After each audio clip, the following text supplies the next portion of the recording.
and welcome everyone to another beautiful day here at Live at the Waterhole.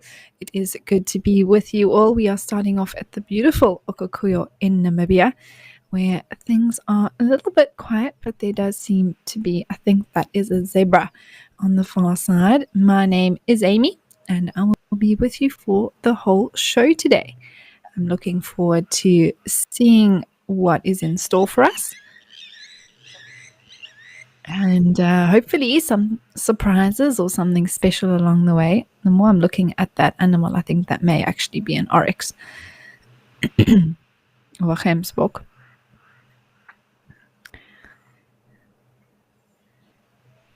But nonetheless, it is always one of my favorite things about starting the show is we never know what we are going to see.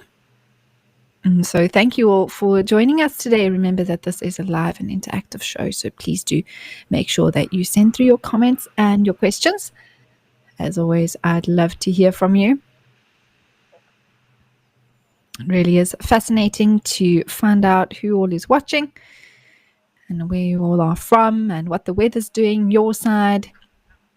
It is looking like a beautiful day here in Namibia. A few clouds in the sky. Apparently there has been some rain that's fallen around Okukuyo,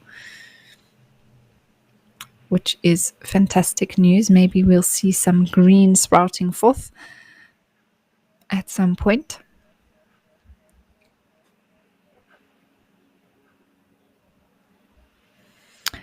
All right, speaking of the weather, let's have a look at what it's doing across our locations.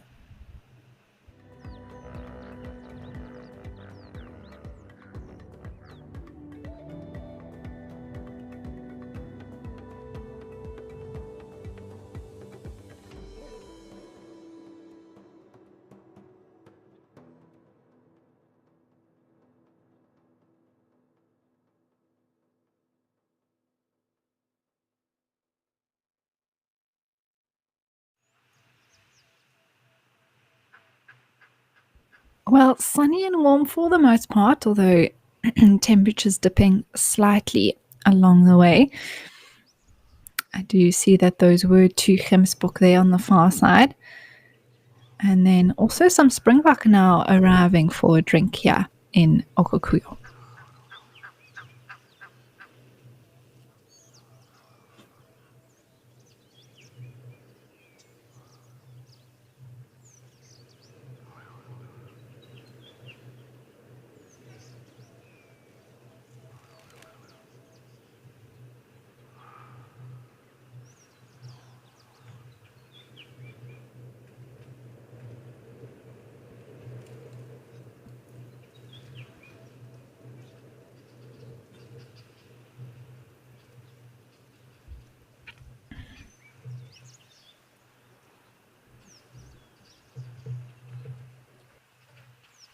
Oh, a few of you saying hello. That's always great to hear from you. Caitlin, hello to you. Patisse, hi Amy, wahoo, the whole show with you.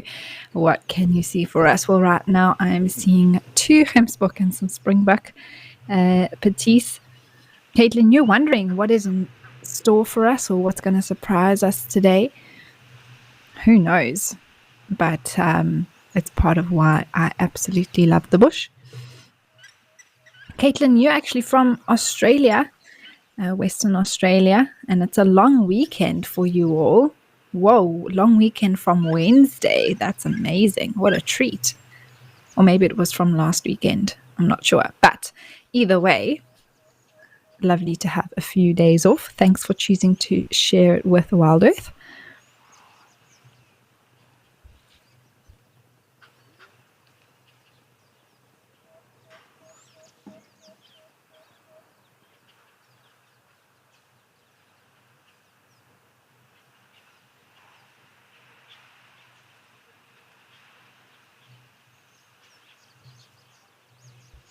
There's also a few crows around. Those actually look like Cape crows. Just plain black. The pied have the white around the chest as well as around the back. Shiv, you say morning, Amy. Sunny with broken cloud here in the UK as well. Just 20 degrees colder. Oh my word. I'm very happy with my sunshine. Thank you very much. Although, yeah, we also have broken cloud here, so the sun's popping through every now and again. It's actually a lot cooler today in comparison. I was actually saying yesterday to some friends and family how I'm surprised with how mild the heat has been for the low felt since January. Really, we've had maybe one really hot day, but for the most part, it's been hovering around 30 degrees Celsius.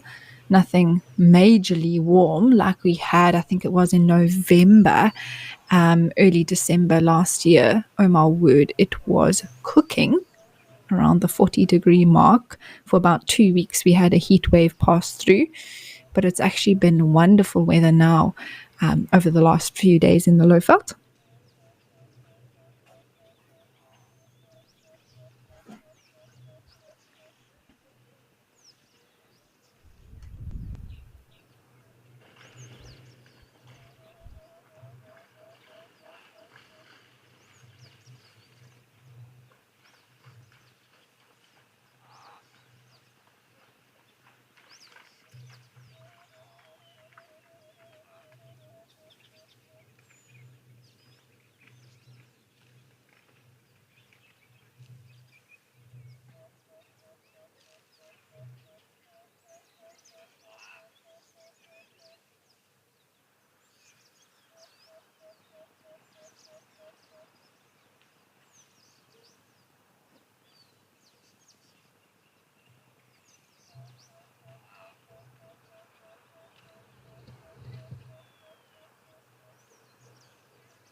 What a beautiful, peaceful scene to start us off this Wednesday, the 24th of January. Oh my word, time does really fly, everyone.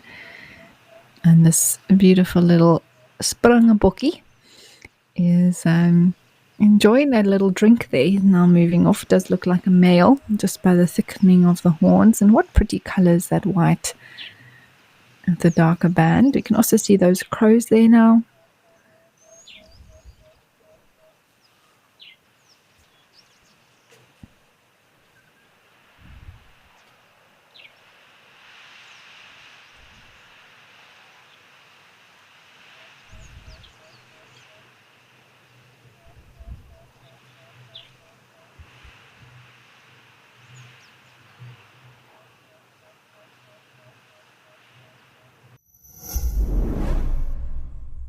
I will be taking to the air with Nature Eye to explore Sibuya Game Reserve in the Eastern Cape, Antioch in the foothills of the northern Drakensberg, and Elephant Sands in northern Botswana. Join me on WildEarth's YouTube, Facebook or Twitter feeds and see how you too could fly a drone with Nature Eye in nature hotspots around the globe. Let's fly.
Joanne Mello, you say happy Wednesday, WildEarth. A very happy Wednesday to you and all our viewers, as they like to call it, hump day, or my husband likes to call it Little Saturday. So it's always a good little marker as we get through the week to get through Wednesday for all of you who are working hard. There's always a good little, oh, we're through the middle of the working week. Hopefully, it is a great day for everyone at home. Kev Bass, you say, hello, Amy. Why don't we see predators at the Waterhole? Kev Bass, we do sometimes. We had lions at, I think it was Rosie's Pan earlier this week, which was an absolute treat. I think it was last week, actually. And we have seen wild dogs on camera before.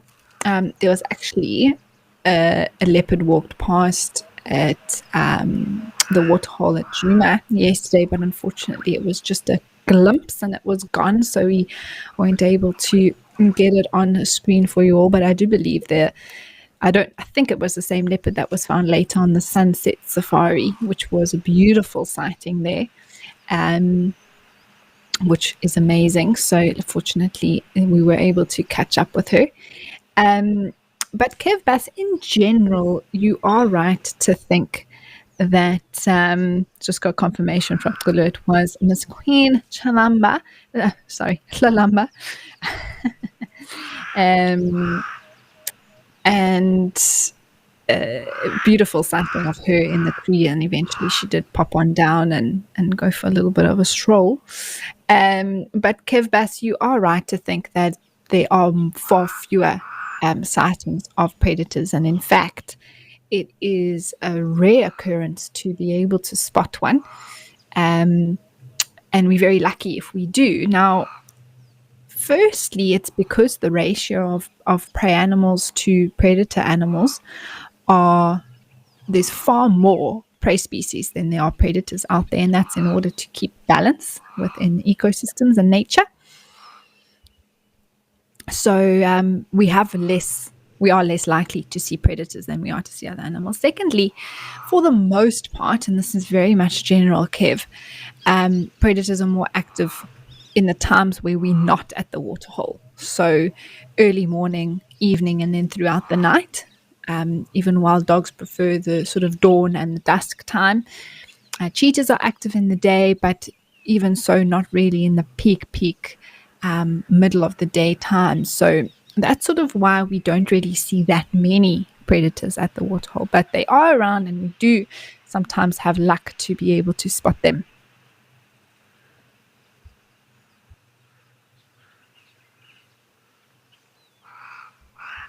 All right, well, beautiful start to the day here in Okukuyu, but let's head over and say good morning at Jamala.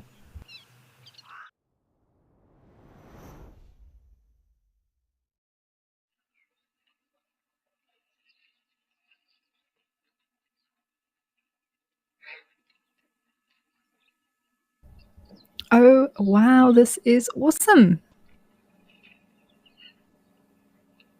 We've got a whole bunch of zebras here. I think those are some kudu. Before the show started, it was completely quiet here, no activity, and now all of a sudden animals are starting to appear. I'm of course hoping to see some Ailey's at Jamala today. That would be fantastic, or as cheetahs would say, elephantastic.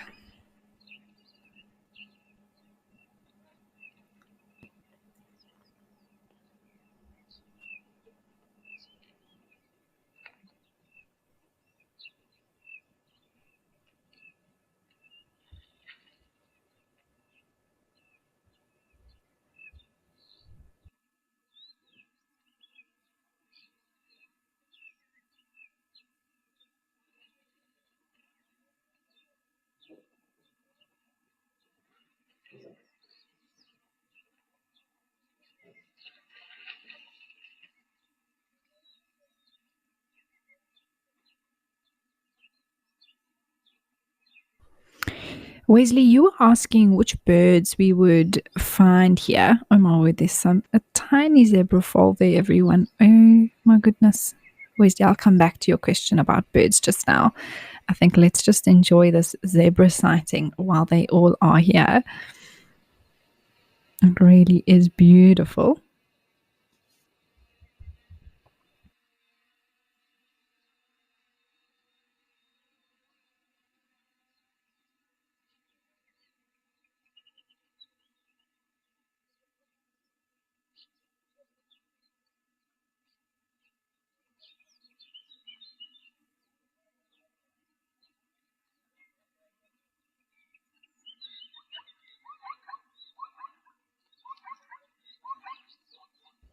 That noise you can hear is actually zebras calling. That's the sound they make. Very much like a donkey. That little one just gave mom a bit of attitude there.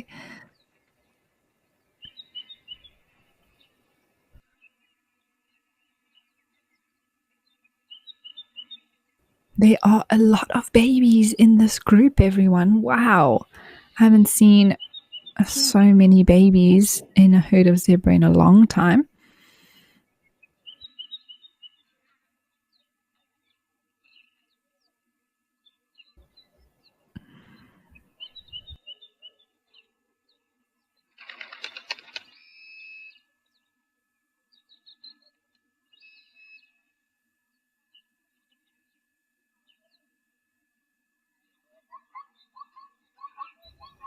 Oh, Patisse, thank you for letting me know. You say that you did actually see 4 wild dogs here at Marla one day on live at the Waterhole. Well, there you go. And Caitlin, absolutely. Zebras are very, very cute, especially those little ones.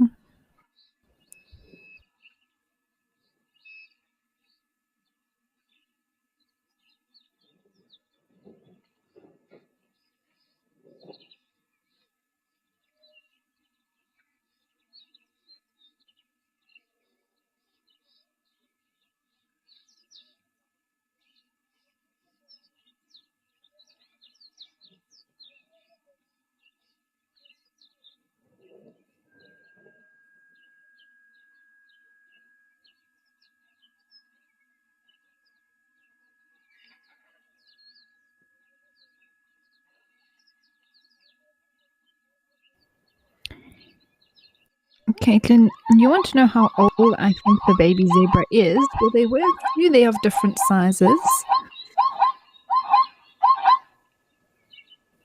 but I would say maybe 3 to 6 months old, the littlest one there.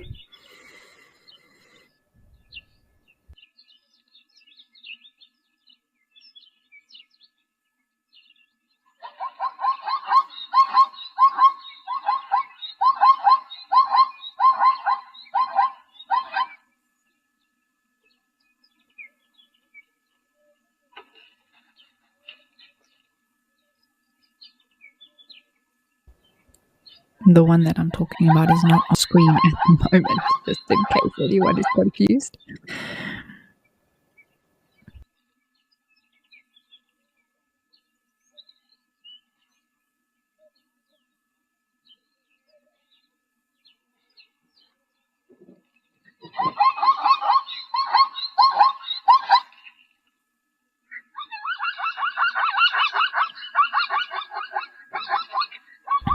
I think there's one of those very little ones there, just standing next to mom.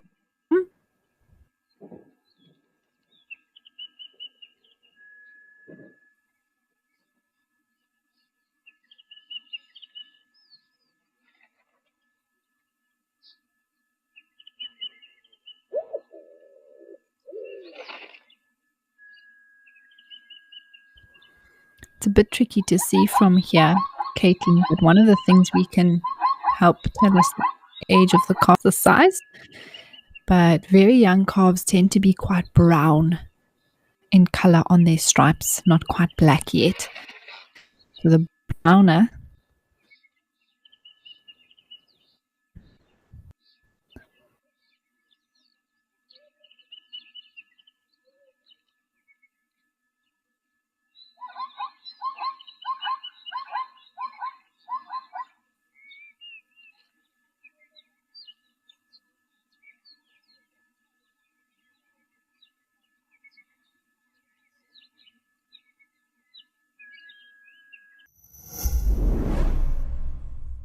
We all know the struggle of finding the perfect gift. But what if you could give them an unforgettable experience? Something truly extraordinary. Introducing Nature Eye. Fly a real drone remotely at iconic locations, witnessing the beauty of nature like never before. Sign up to be an explorer and you could win one of these experiences yourself. Visit natureeye.com today.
RJT, thank you so much for sending through your comments and your questions. You say you're watching from the UK and you are loving the sounds of the zebras.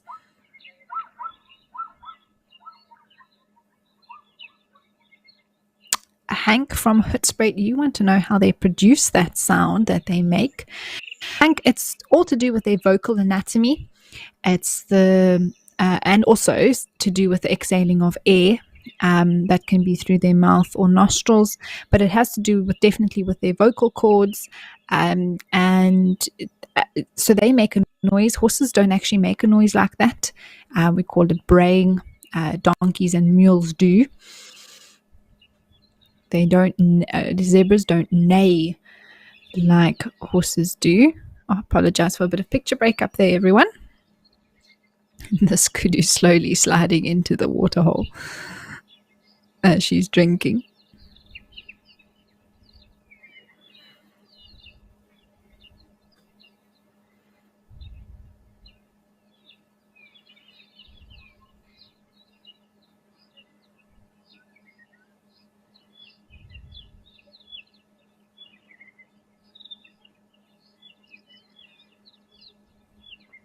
What a beautiful view of a kudu. We often see them quite briefly and pass through at waterholes. And this is actually a lovely sighting that we've had of them here now. There was also a young male earlier on the far right of the waterhole. His horns were sort of starting on their first curl.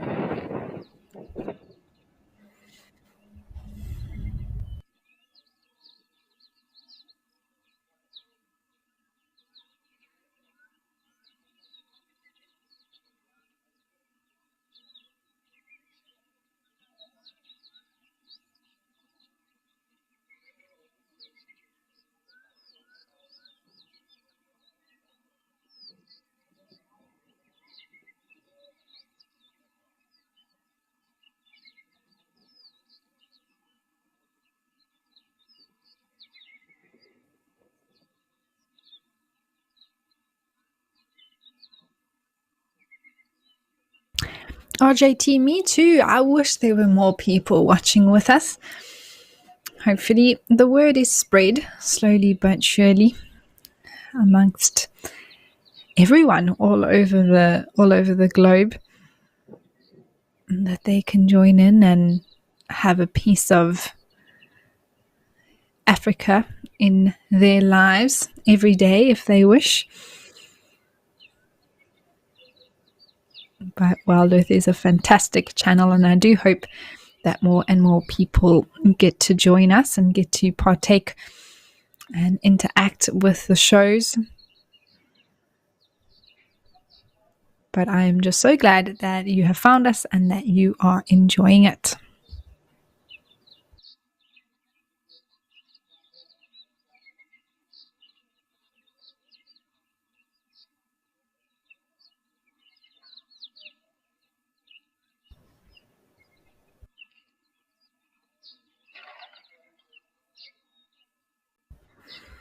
Oh, Layla, what's my dream sighting at Jamala? Oh my word. I can get really creative with this one, only because I do know that sometimes these crazy sightings do happen. But I would love for there to be some sort of a interspecies bit of action. I've seen it once before where on one of my game drives we had 4 of the big 5 all around the waterhole at the same time, and it was actually incredible. Everyone but Buffalo, of all the ones to not be there. So something like that around Madikwe would be incredible, but then I would just throw in some wild dogs for good measure. So maybe something like you've got Ellie's drinking and a mother and calf, a rhino come down to the water, and then there's some lions, and I actually saw this once, 2 lionesses bothering a mother and calf rhino, and mom was defending her little one. It was absolutely incredible. And then the elephants get upset because they just hate predators in general. Next thing you know, there's a pack of wild dogs come running in the early evening. So, dream sighting, Layla, I'm setting the bar very high, but that would be awesome. Unforgettable.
All right, well, now that those zebras have moved off, let's head back over to Okakuyo.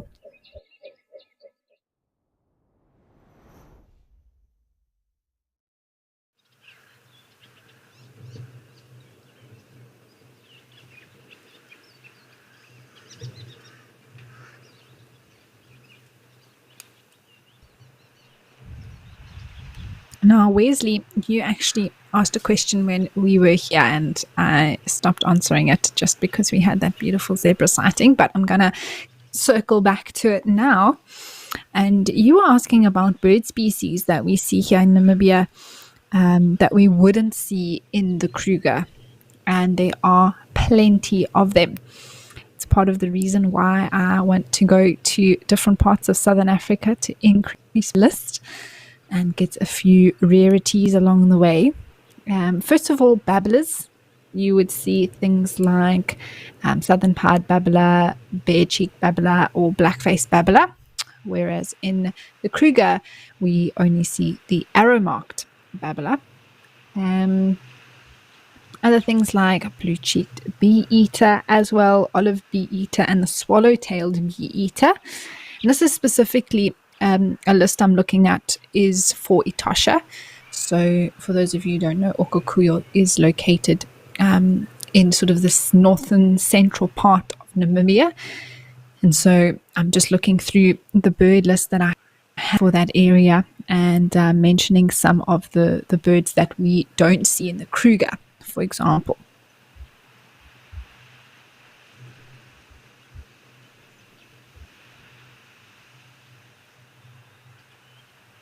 Bokmakiri is also on this list. That's actually something that we see more in the Eastern Cape of South Africa for the most part. Red-eyed bulbuls as well. We get the dark-capped bulbul in the Kruger.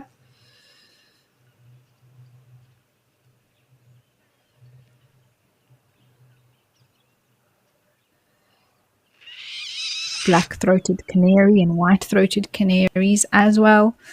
A few rarer chats like the Herero and the track chats. Desert cysticula as well we'd find here and not in the Kruger. And the Senegal, oh, that's a bird that I really want to see. I think it would be stunning from pictures.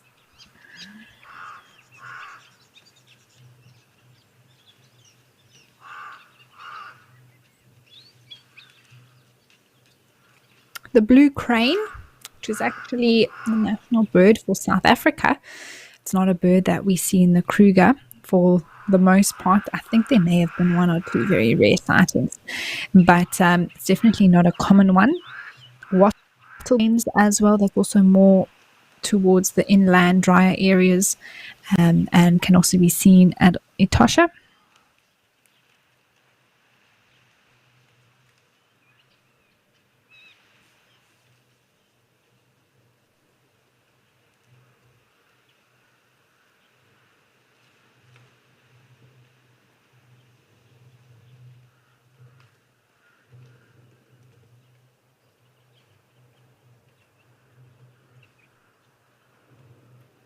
The red-necked falcon is one. I was fortunate enough to see that on my trip to the Kalahari last year, and that was a very cool lifer for me, Wesley. It's also a bird that we don't see in the Kruger.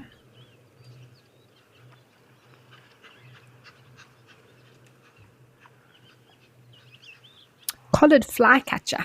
That's a beautiful black and white bird.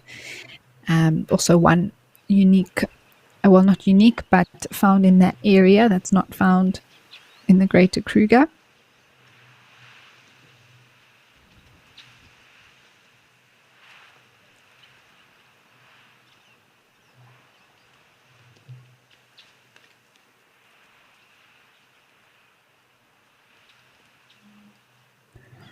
Monroe's hornbill, Damara red-billed hornbill, and Bradfield's hornbill. So a few different hornbills that can be found. Whereas in the Kruger, we generally see the red-billed, the yellow-billed, the grey, African grey, and the southern ground hornbill. Those are the hornbill species that we get for the most part. And then there's also things like a trumpeter hornbill.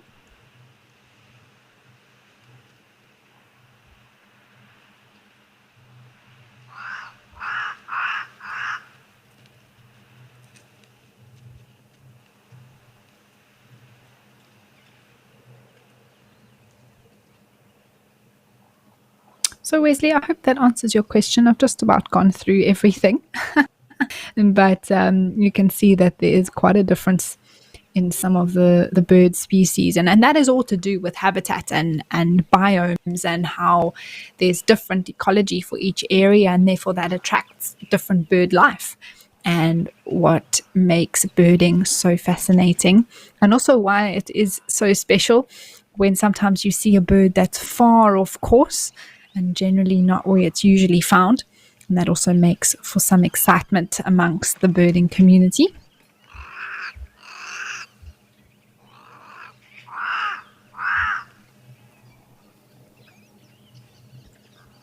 Oh, Caitlin, I do hope that you can visit Africa one day. Africa would be happy to have you.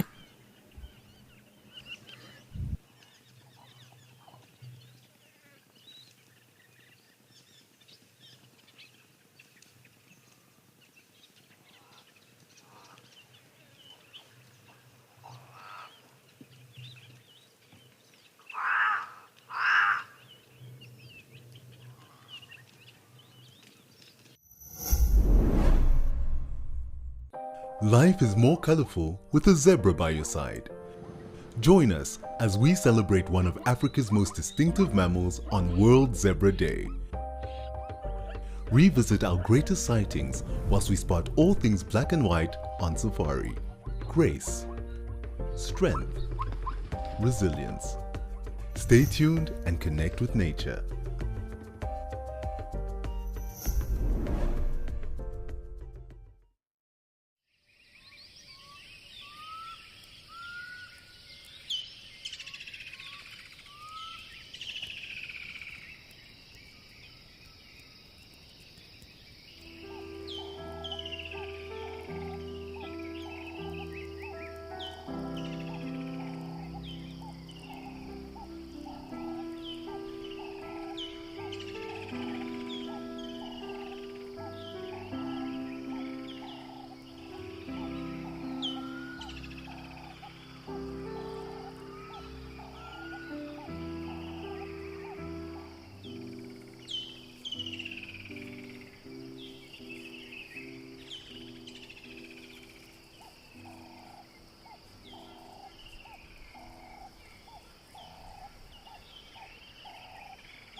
Well, how awesome is this? I did say I was hoping to see some elephants at Jamala, and I had no doubt that they were going to arrive. When the sun is shining and the temperatures are high, they almost a guarantee here at this particular spot. And there is a little herd on the way with the tiniest little one coming. Oh my goodness, it is adorable. I love how the babies are always protected by the herd, always walking in between the bigger ones.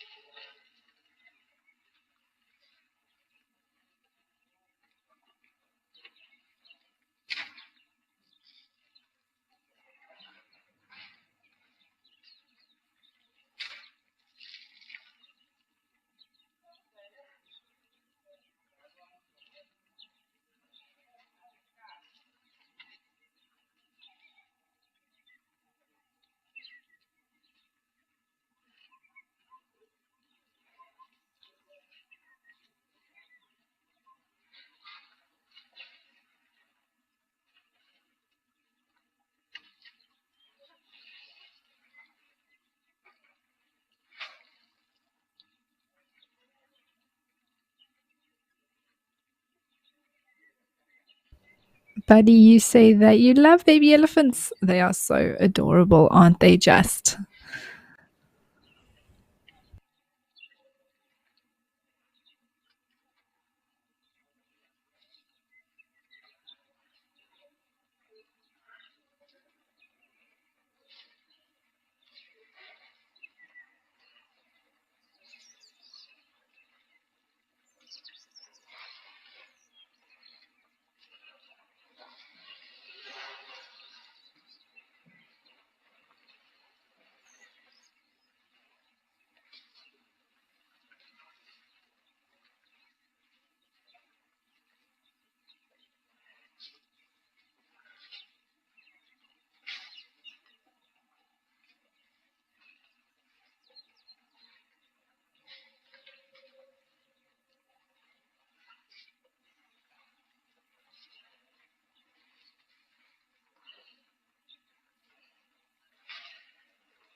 Well, it's always lovely to just watch these animals having fun in the mud. They are already moving off, so hopefully we do get a few more sticking around a bit longer.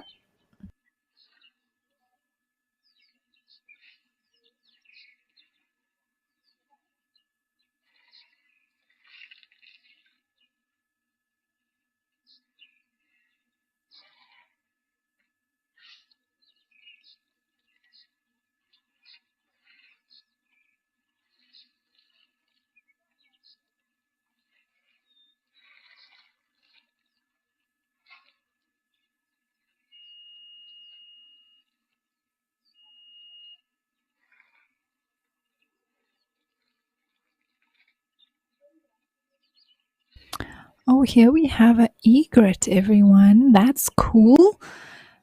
Actually, a new bird for me at Jamala. We've seen them before a few times.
This January, WildEarth is commemorating Bird Day by showing off our feathers. Watch Safari live and join our naturalists for a weekend of birding.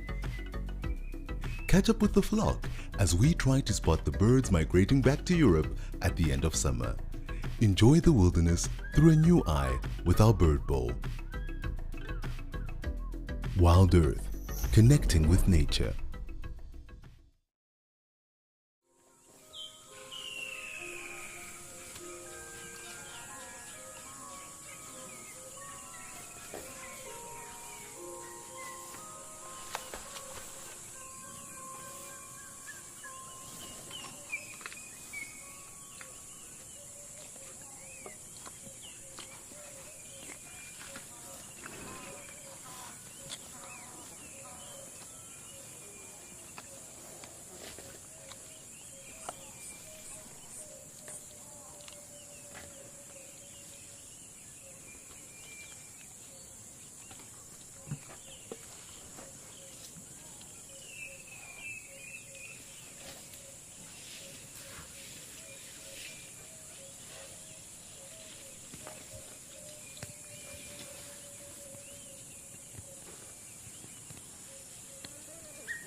Well, slowly but surely, these Ellies are moving off.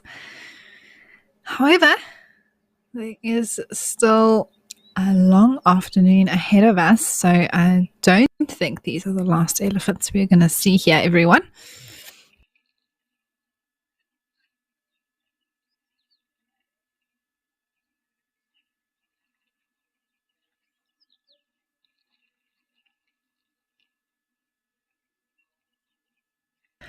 Marissa, hello to you. You say the Lowveld has had good rain the past few weeks, but do elephants exhibit different water-seeking behaviors during droughts? Yes, Marissa, they do. So besides the fact that they have to move around a lot more,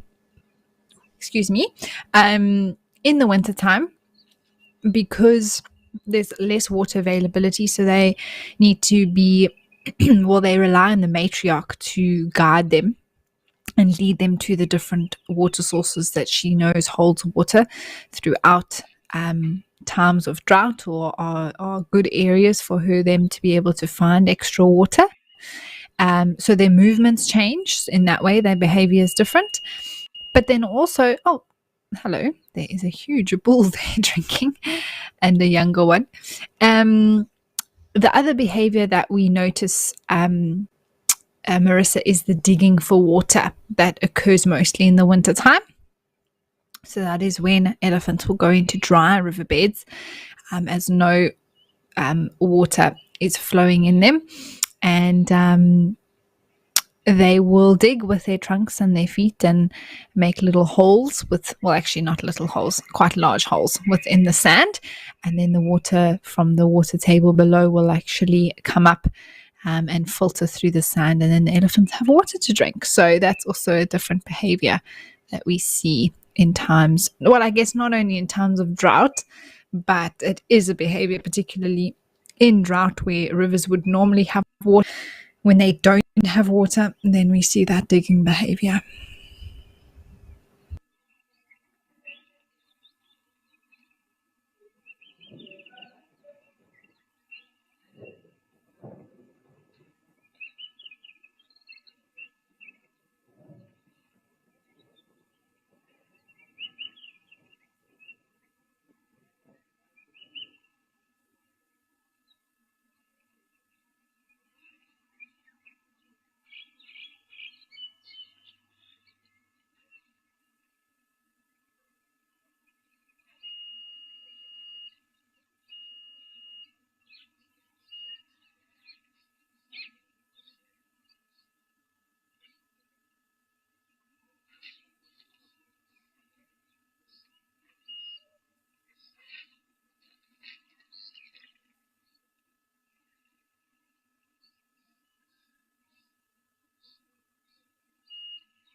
Well, today we've had plenty of babies, both as zebras and elephants.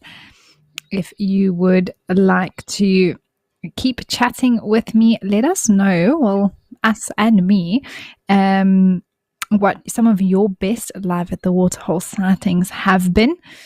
And that can be from any show, not only today. I'd love to hear from those of you who are regular viewers some of your favorite or most amazing sightings that you've seen on the show thus far.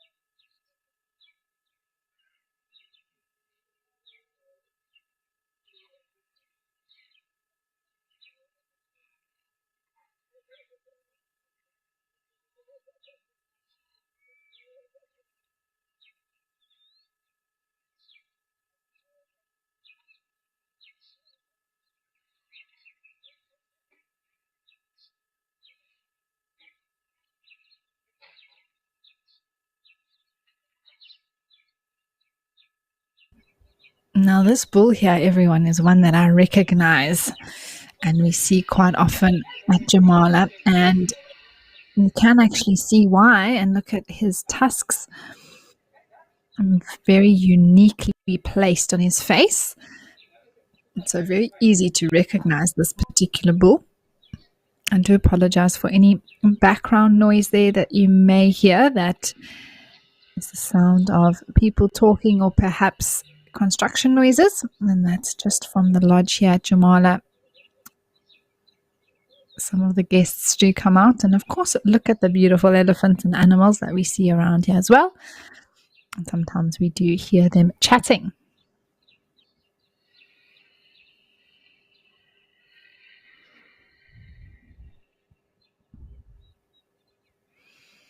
Patisse, you say your best sightings were the wild dogs that you saw at Jamala, which you mentioned earlier, and also when we had the wild dogs at Rosie's Pan.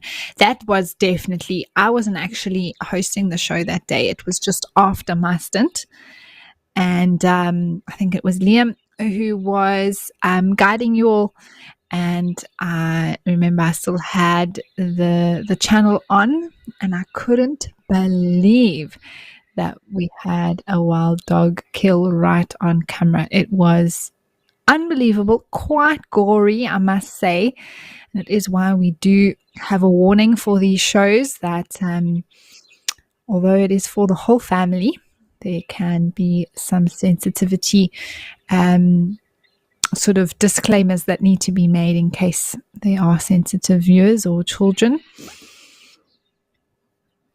And we saw that impala get absolutely ripped apart, as well as its fetus, its lamb that was unborn.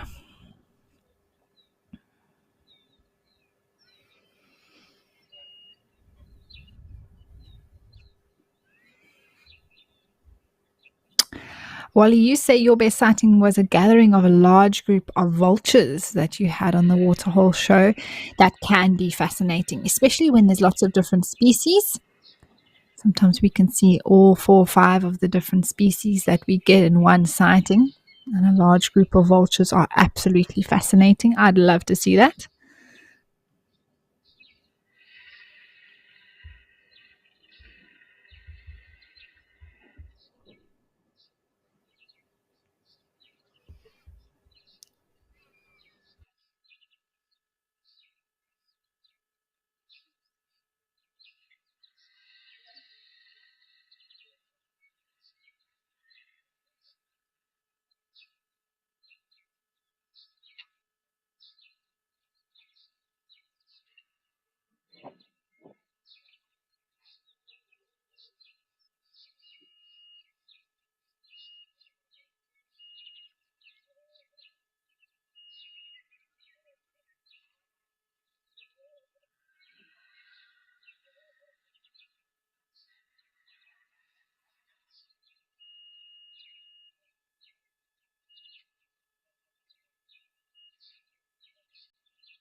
All right, well, let's go see what's happening at Juma.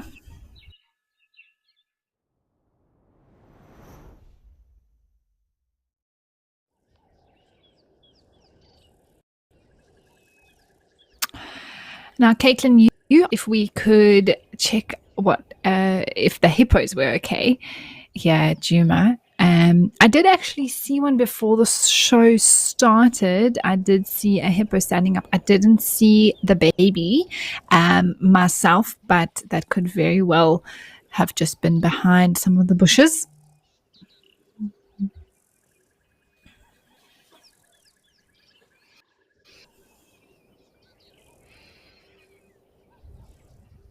So we will give the Waterhole a scan around, Caitlin. But I do know that there was at least one hippo here before the show started. Oh, there we go. I can see a back of one just behind the trees there. I'm not sure if that's the mom with her baby.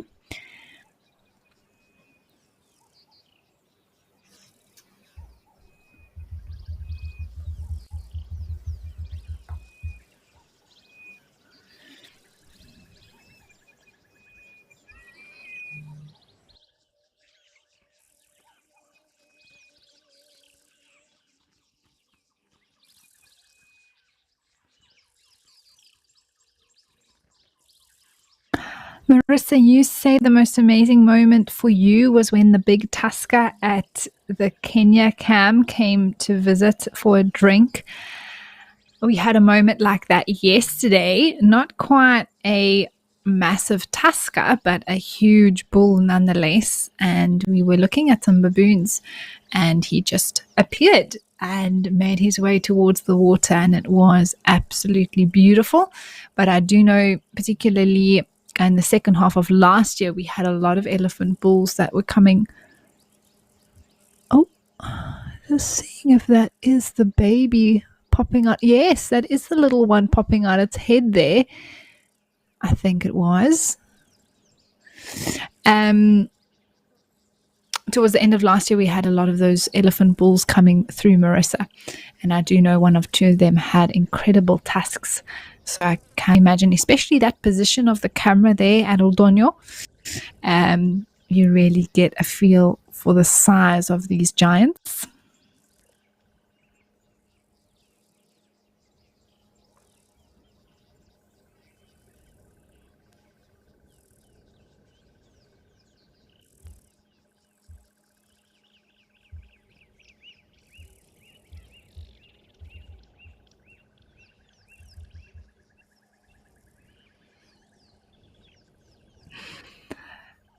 Yes, Caitlin, Dewey is behaving himself.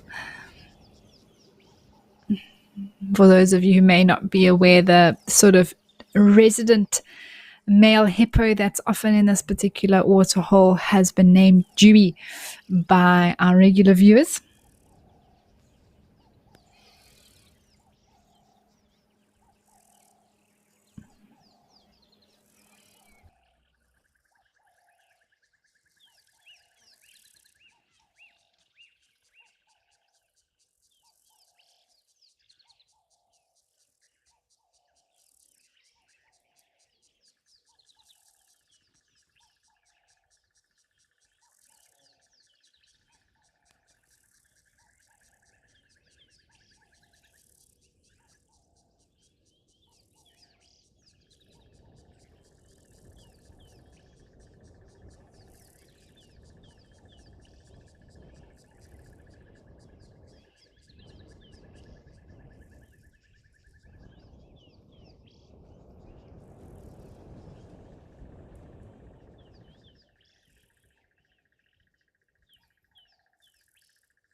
Marissa, that's a good observation and a good question. You say that you regularly watch the Jumacam at night, and you've noticed that the hyenas walk past at approximately the same time most nights.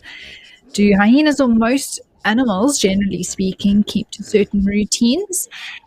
There can definitely be routine to some of these animals, particularly hyenas. Actually, we can find not necessarily every single day, but if they are in an area or they choose to walk in an area, they'll follow that routine. Oh, I think I saw a second head popping out there of the hippo.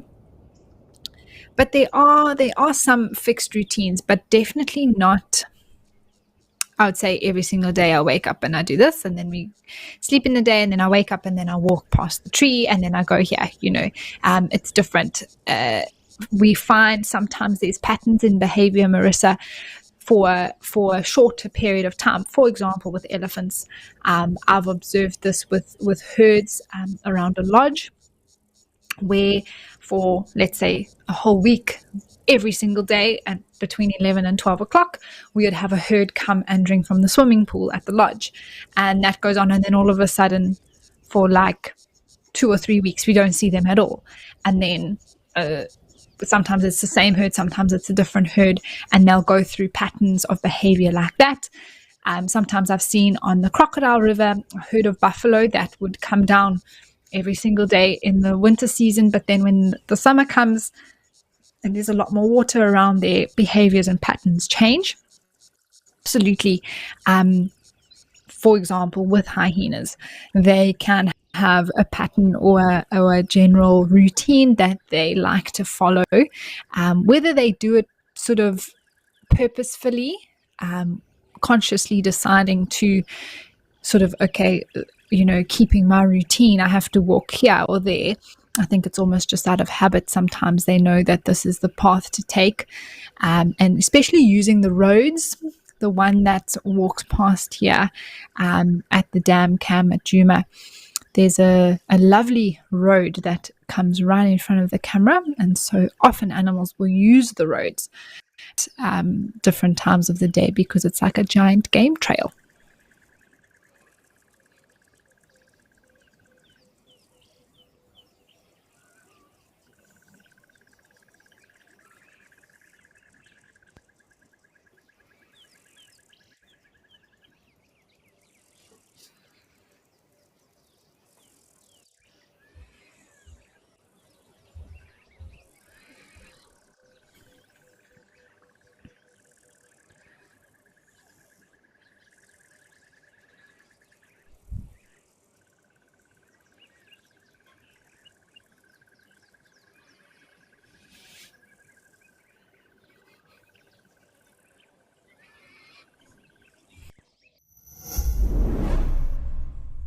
I will be taking to the air with Nature Eye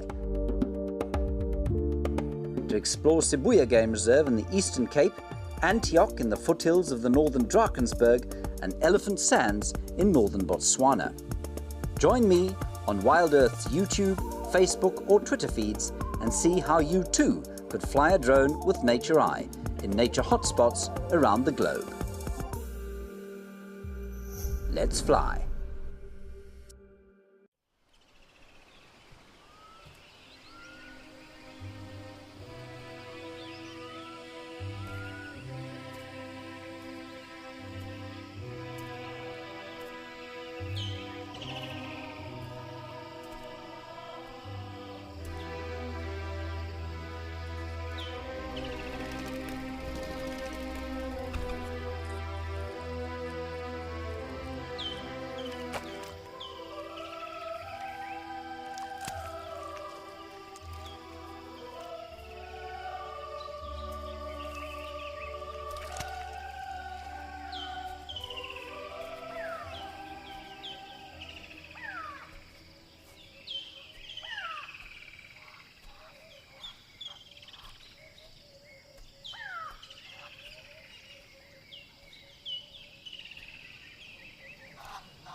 Well, everyone, I have been sitting here with my thinking cap on, but I am 99.9% certain that this is the mother hippo and her calf. Every now and again, we see a little bit of something pop out just on the right hand side edge of these leaves here. And I actually don't think Dewey, the male, is here at the moment. I think it's just the mother and the calf.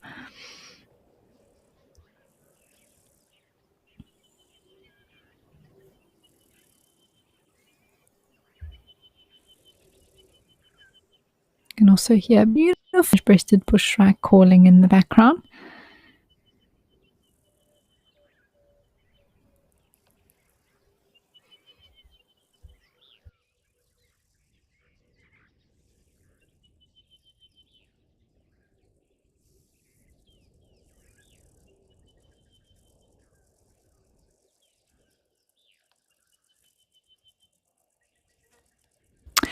Marissa, it's a pleasure. It's why I am here to answer all your questions.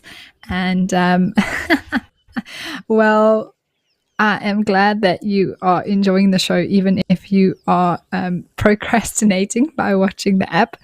You say that you recently joined a local bird club. What tips do you have for beginner birders? Well, Marissa, well done on joining your local bird club. That is awesome.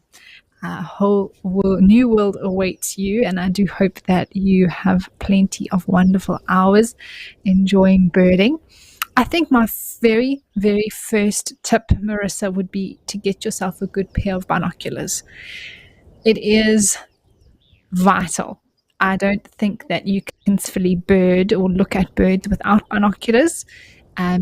I have a 10 by 42 pair of Vortex binoculars, but you can have there's some really good Nikons out there. Bushnell's, there's a few different brands. And it's also worth spending a fair bit of money on them. You don't need to break the bank, but it is an investment, and often some of the really good quality ones do give you a lifetime warranty. So that's always very, very useful. It also helps if they're waterproof, just because it will last you longer. And sometimes there is a bit of drizzle, or you spill some water on them or something like that. So it's always good to be able to know that they're safe from all the elements. So my first tip is a good pair of binos.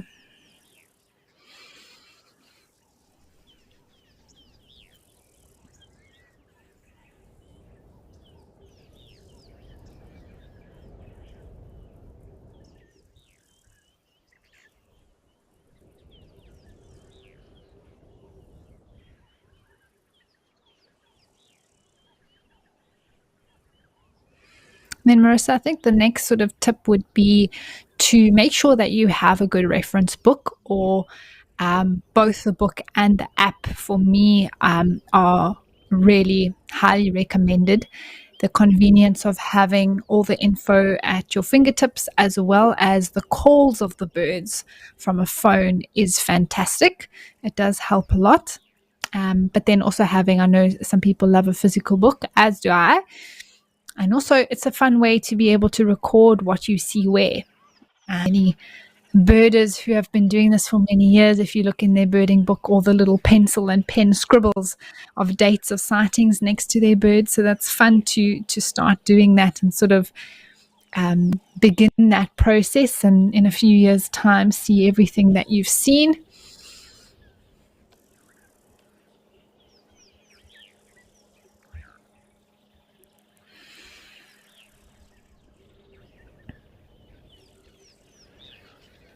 And another thing that I've learned is to always keep your binos with you. There's a bird that pops out even if it's in your garden, so always make sure that whenever I go for a walk, I always have them on me, just in case there's a bird that you see and you want to be able to ID it or have a closer look at it. And it's the most frustrating thing if you have binoculars with you. And then, Marissa, I would just encourage you and any other person who's looking to get into birding to also started from nowhere. So that's an encouragement to everyone that it is possible. It's not something that you need to have genetics for or anything like that. Anyone can enjoy birding and do it well.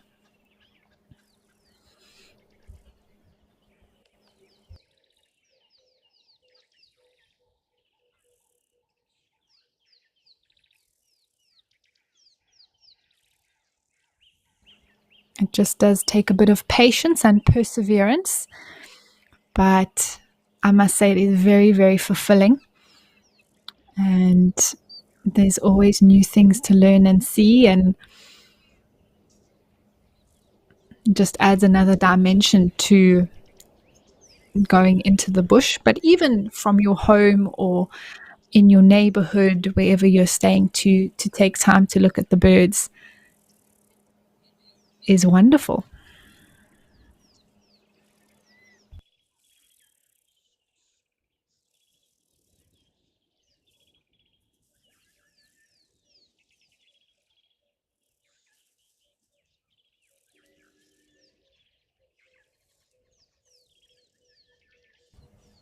I haven't even said anything about that beautiful male impala, but it was lovely to look at him, and he's feeding away.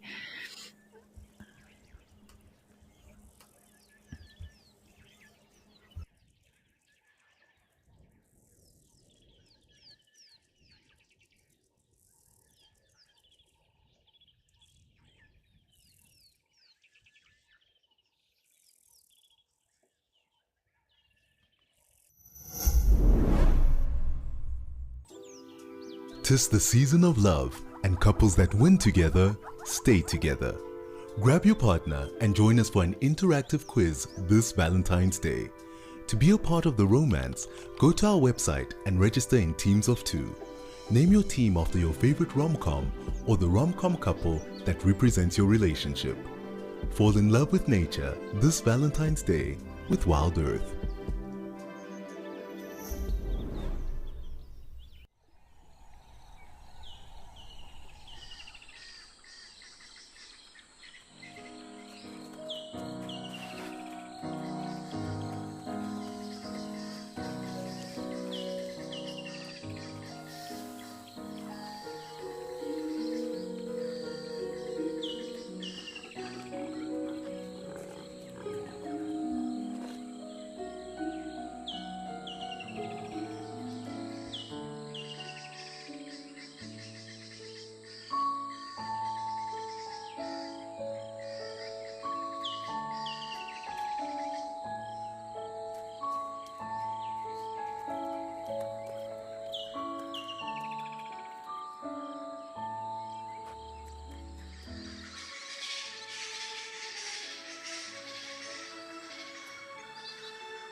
Well, everyone, it is almost that time of the show where we are joined by Africa.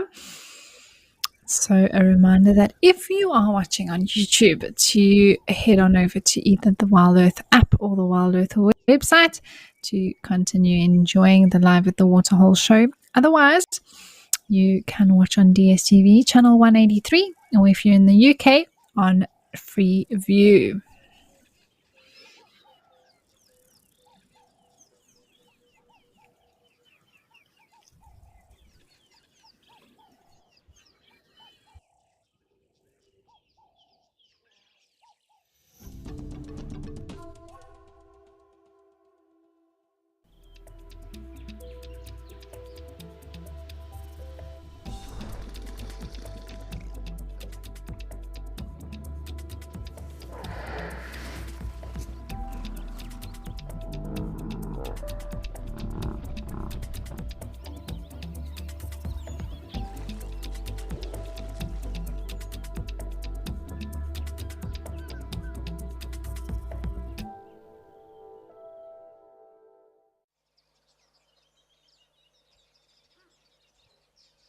Well, hello and welcome back, everyone. We are starting off the African part of the show here at Tau Lodge, and look how green that grass is turning.